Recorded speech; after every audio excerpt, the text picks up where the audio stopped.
Hello, I am Madeline James, and today we are going to have a chatty style video where mostly I'm going to be sharing my reflections and thoughts from an event I just attended this weekend, but we're mostly going to be talking about ways to take inspiration and utilize dance and martial arts as a world building tool, particularly with society and culture.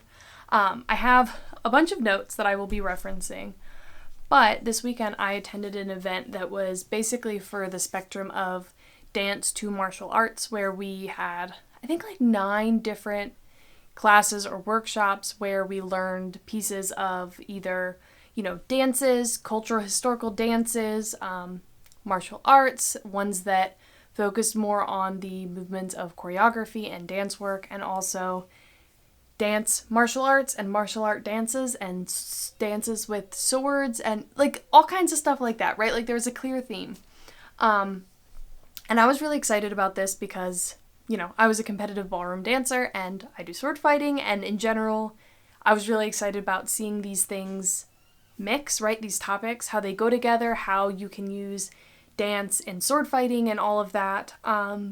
Also, my kids are having trouble settling down for bedtime, so they might be kind of loud, and I apologize. But where was I? So, yes, 1, 2, 3, 4, 5, 6, 7, 8, 9 different events. And I'm not going to talk about all of them because while they were all great, not all of them are relevant from like a world building perspective, but let's get into it. First, I just want to say that I am so sore from this weekend. We got there around 8:30 each day, and then the first day ended at 6, the second day ended at 5. I'm so sore and tired, and it's taken a couple of days to recover to even be able to film this, but it's been rough. So yes, in a lot of fantasy novels, dancing and fighting comes up a lot, especially in your romantasy, fae fantasy kind of stories. It's just a very common thing, and I very rarely see it used to full advantage, right? It's typically oh, and then they dance, and you don't hear much about the music or the type of dancing or the stylizing of it or anything other than just it being maybe vague, what you would imagine Regency dancing to be. That's sort of just what your kind of default imagine. And then the same thing comes with sword fighting and martial arts. There's a generic knightly European type of martial arts default that you see in a lot of these. Occasionally they'll mention a different style weapon, but very rarely is it delved into a lot. And I think that dance and martial arts can be absolutely amazing world building tools and can tell you so much about a society's history, about that culture. Just so many things that can be so rich, and in these events that we're already putting into our books where there's dancing and martial arts and all these things, we can use them better to show world building. And this is definitely my favorite type of world building to do, the kind where it's just these tiny little details that tell you so much without coming out and directly telling you. You know what I mean? So yes, this is something that throughout my workshop this weekend, it kept my mind kept churning on it and thinking about it, and I really, really wanted to share it. And again, I'm not an expert on any of this, on any of these dances. A lot of these are cultural dances, cultural martial arts that I am absolutely not an expert on. And I think that, if you think they're interesting or want to know exact specifics, please look them up from people that actually know these things. I'm mostly going to be talking about them from a world building perspective, not a historical accuracy perspective, if that makes sense. Yes. Okay, so let's start with the first one that I want to talk about, which is Capoeira, which a lot of people have heard of this, if they've heard of any of these. It is an incredibly difficult, acrobatic, dance, fight, game type thing, but let's see, how do I have it written down? So Capoeira contemporanea style of com expressão. So basically you do these, in Arodas, you do the Capoeira games. It's an Afro-Brazilian martial art that's sort of disguised or worked into also being a dance.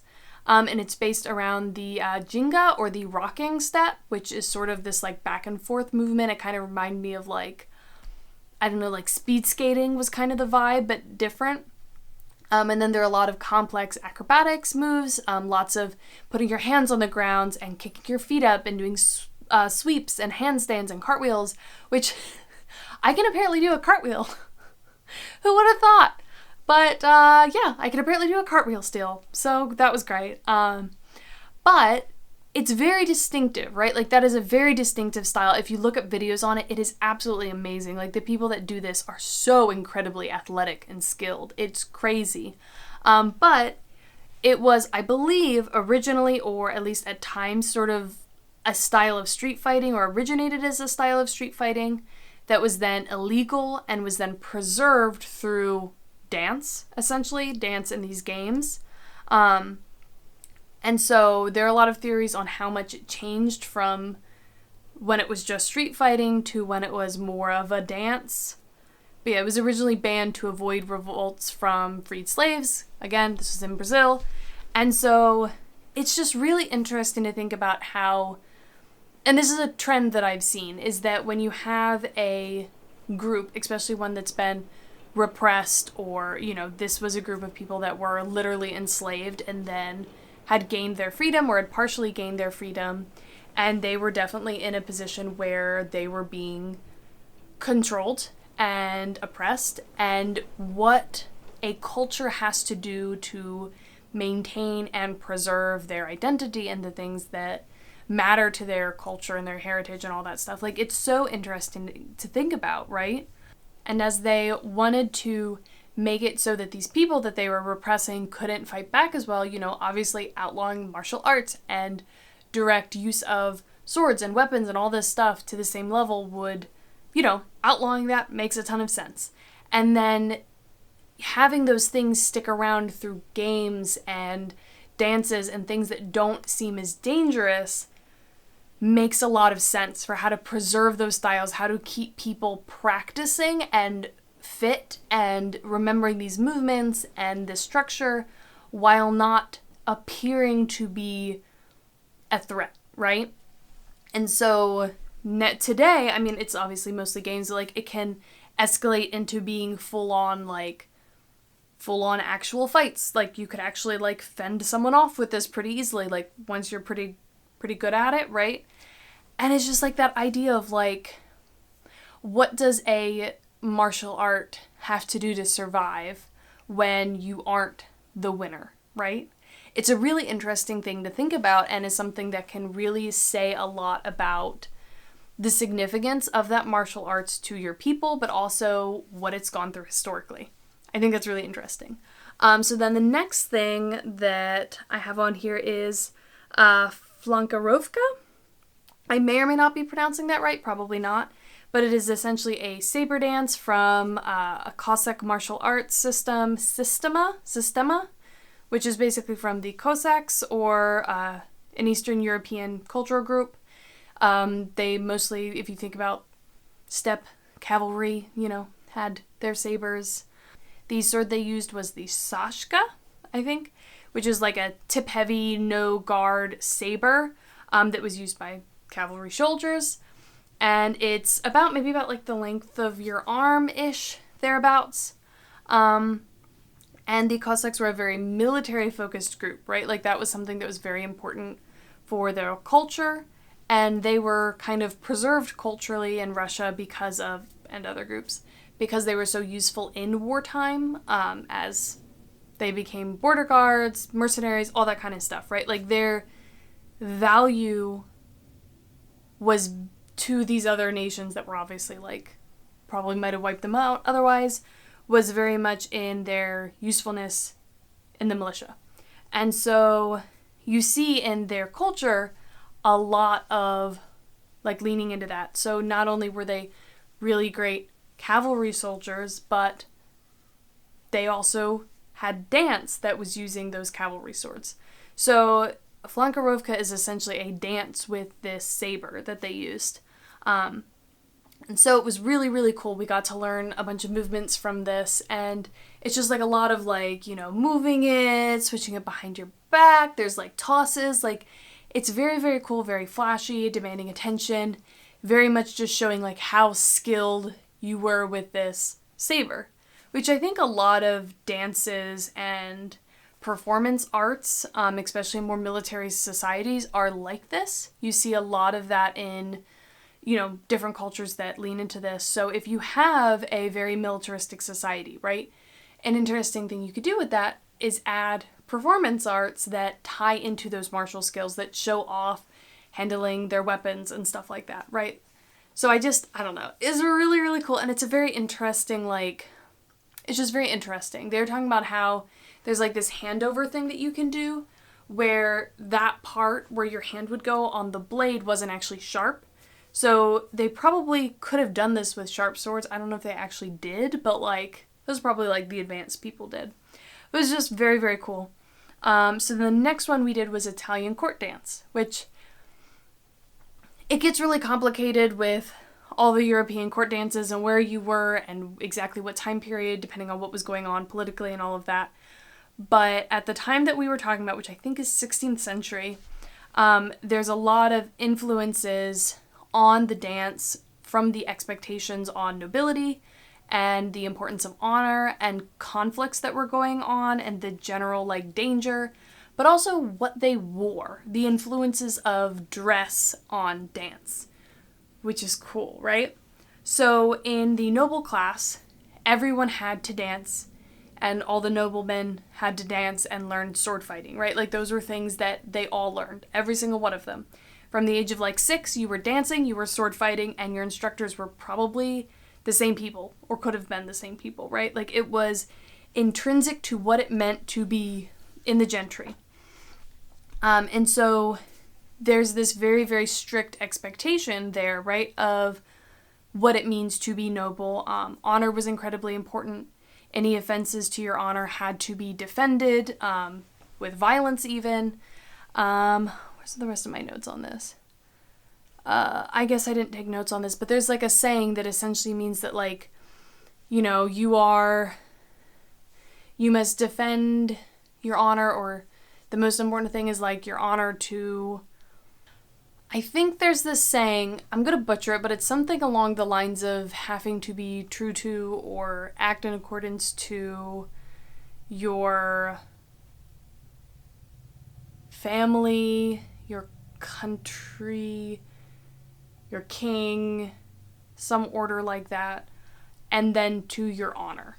And you could literally betray the laws, betray your family, betray the king if it was in pursuit of defending your honor, right? Like that was something that trumped everything else, which, I mean, probably wasn't that literally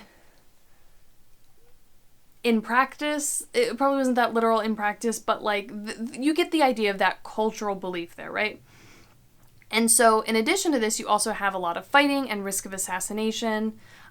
So men would always have their swords on them, even when they were dancing, right? So the manuals and all the moves accounted for this, about how to take care of your sword while you're dancing. The movements kept their sword side open so that they could draw if someone were to attack them while they're dancing, stuff like that. And then in terms of dress, women had these very long trains and long heavy sleeves, and so they couldn't be flailing around and going backwards and doing all this crazy stuff, right?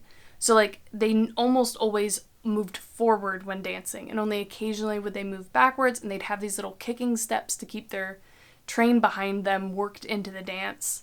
And also they didn't lift their hands up. Their hands basically stayed at waist level or below, and all the moves accounted for this. They weren't going to be going under their arm or anything like that because of the type of clothing they wore, which is really interesting. The person who taught this, I think, has done a couple of I think they mentioned they have some videos on the impact of dress on dance, and I really want to find those videos and watch them because it's such an interesting thing to think about, right?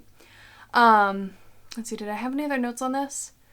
Going into these high expectations of the dancing skills and the fact that everyone did this since they were a child, and it's this important part of showing that you are honorable, that you were, genteel or whatnot. And so I think a lot of times couples would dance these choreographed dances where it would just be the couple and everyone else would just watch them and judge them. And it was just like a thing that happened. But it's just really interesting thinking about that. I mentioned this is going to be rambly, right? But thinking about dance from that perspective, because like honor was really important. This idea of chivalrous honor. It was your duty to honor was more important than your duty to your king or your prince, whatever, your father. And, you know, one of the other great cultural things with this was that they didn't believe women were capable of honor. They were neutral. They weren't dishonorable. They just weren't capable of honor, which is great. But basically, insulting a woman's honor, which wasn't really her honor, was really insulting her husband or her father's honor, and then had to be, you know, defended at that level and all that. And we see that, I think, a lot in, you know, you see that a lot in like Regency stuff, and if you are into that kind of historical fiction, but it's definitely interesting. And it just makes me wonder what other types of cultures, like, if you just take the culture and try to imagine, like, where does dance fit into this? How important is it? Or how important are other things, right? Because if you have your important people, whatever is really important to society, whatever is valued is going to be emulated like a performance by those in power, those that are supposed to be important and all that, right? And you see that time and time again, and there's so many interesting things you could do with that where you don't need to say these things outright, you know, like showing this kind of a dance, showing these kind of interactions with it, this judgment with it, this having that hand ready to grab their sword, making sure their sword is open, like, it tells you things without you having to say it outright, you know? And then contrast to that, we had a class on 16th century Northern Italian Bolognese two-handed sword, specifically the Assaultis, the assaults, which, again, if you think about it, the sword fighting and the dancing had similar instructors. These arts, these acts were very similar. And so what they had in this is that sword fighting was supposed to be very elegant and graceful, right? Like, you don't just run in there and like kill people. Like, you have to be elegant and graceful while doing it. And so you have the assault or the assaulti, which is these choreographed series of, I guess, fencing movements that help with flow and fluency. And so they would also focus on beauty, control, having really good movements, in addition to being effective sword fighting. And so you just have these long choreographed sequences of sword fighting, sort of like a dance, where they just move through all these motions, and you can learn how to be an effective sword fighter like that, which kind of ties the connection between the two of them.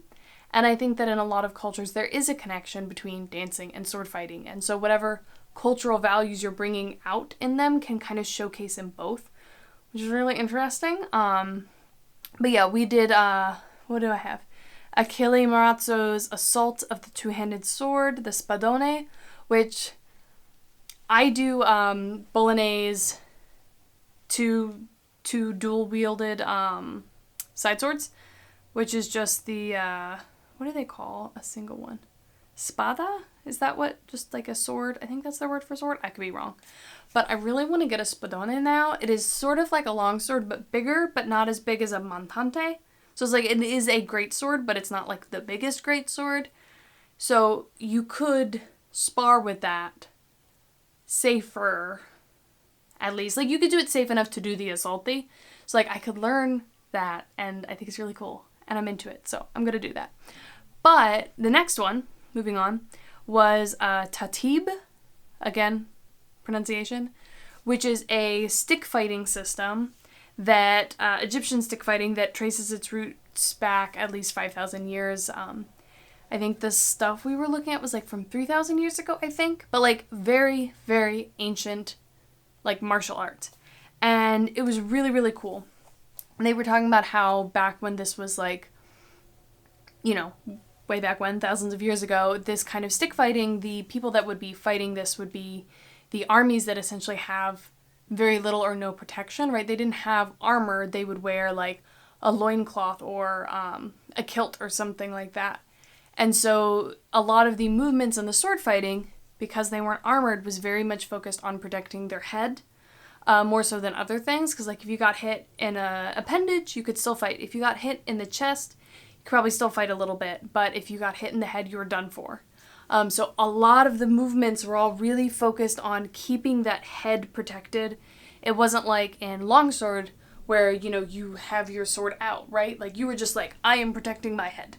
You can get up close to me and hit me, but you are not going to get my head, kind of thing. And what would happen is when they would have these battles, you know, these people would show up and there would be a big pile of weapons, and it would be first come, first serve, and maybe if you were lucky, you would get, you know, like a poleaxe, long stick with an axe on the end, like a mace, something like that. Or, you know, maybe you would just get a stick, and that stick is what you would fight with. And so the stick fighting was both a training mechanism where all of these moves were helpful for all of these different weapons, but it was also like, this is their martial art that they used a lot of the time. Sometimes it was only a stick, but the movements were kind of usable for all of them. And so it was really interesting seeing how different those forms and guards were, like keeping that in closer, and also the way that like the games played out, which I don't know if they were actually like ways you would duel. I don't think there was much of a dueling culture involved with this. Like, again, we're talking about like really, really old martial arts. Although Tahtib is like the modern stick fighting gamified sport of it, I guess. I don't know if it's like an active martial art they use or if it's something that they like study and they do like, I don't really know. I know very little about it. If you think it's interesting, please look into it. But just the movements of it were so cool, like banging the sticks against the ground, like when we were playing these games, I guess, and coming in on each other, we would have like salutations, I guess, which a lot of these had if you were dueling or going up against someone or having like a contest, ways to acknowledge the other person, things that weren't part of the fight but were still cool. Sometimes it's just like a bow, but like with this, there was different entries. And one of them was like the big jump where you would like jump on one side and hit the ground at the beat of the drum. And you would do that like 3 or 4 times, and then you would like hit each other's sticks so many times and then like spin it around your head in this certain choreographed way, and then you would start and try to hit each other. And it was really cool with the drum beating, and it just had this very different feel to it.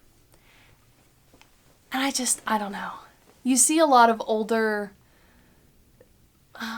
might not be the right word, but like things that are clearly set further back and everyone still has swords, and it's like everyone having a sword is, I don't know if that was ever really that historically accurate, but like swords are expensive and they weren't even that durable and useful for a long time until you start getting into steel.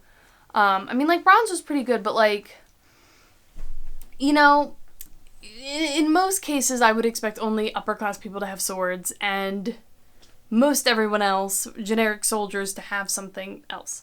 And so thinking about different types of fighting systems like this, you know, like, it's really cool. But yeah, so we did that. And then the last one we did was the Chhau dance, Chhau, something like that, which essentially draws inspiration from Parakanda from the 12th to 19th century India.